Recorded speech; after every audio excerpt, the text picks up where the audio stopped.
everyone, I hope that you're all doing well and enjoying your summer, even though this one seems to be a bit weird and different, to say the least. I'll quickly reintroduce myself. My name is Sydney Cheek, and I'm a junior here at UNCG, and I'm studying social work with a minor in human development and family studies. And actually, after taking this course, I've decided to add on peace and conflict studies as my second minor, so that's pretty exciting. Okay, I'll go ahead and jump on into the questions. So I define violence as something that is an intentional harm to others or even a group of people, and I think that this harm could be physical, psychological, or even sexual. I first defined violence in the beginning of this course as something very similar to how I do now, except that now I think that I'm able to focus more on the group aspect rather than the one-on-one individual part.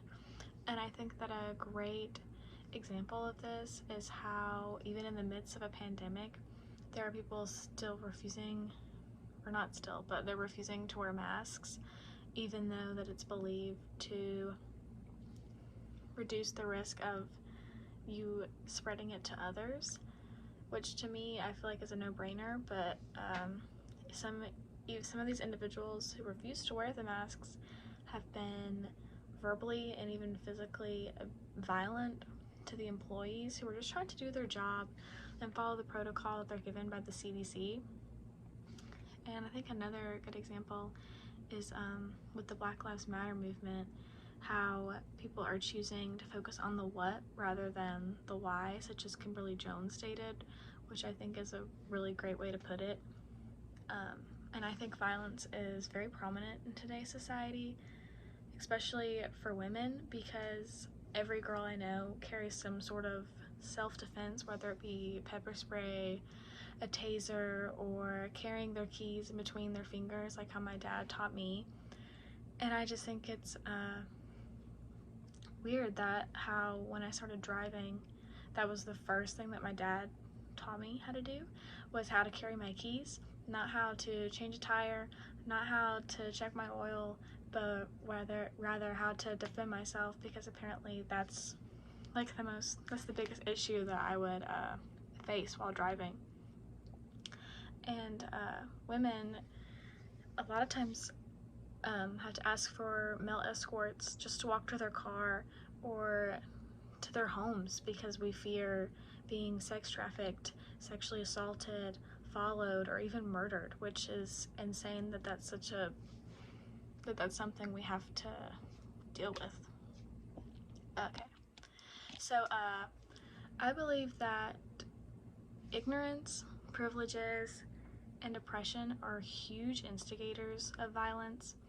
Privileges such as white privilege, wealth privilege, male privilege, and even more affect humans' ability to empathize with others sometimes, and I think that can result in microaggressions or prejudices against others.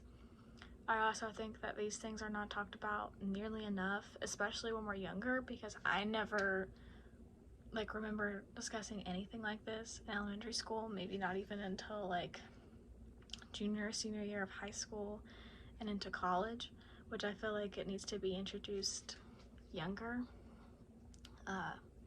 especially considering people, or I should say adults, use derogatory terms towards oppressed groups of people, such as people of color, women, or people with low income. And before my response, or before earlier in the course, my response was pretty similar. However, I think that now I'm definitely able to elaborate more on exactly where these ignorances stem from and how they can result in violence. So I think for both of my responses, I think that the reasoning for why they changed is not only because or through participating through our discussions and watching the videos provided, but I think also being able to interact with my other classmates and seeing how they interpreted things differently. I think that definitely helped me see things in a different light and on a different side, and I think that's great that we all got that opportunity to do that, because I personally think it's really important as humans that we not only listen to each other, but question ourselves and how we think, so that we can continue to grow into the best versions of ourselves. So, alright, I think that's all for me. I hope that made sense. Thank you.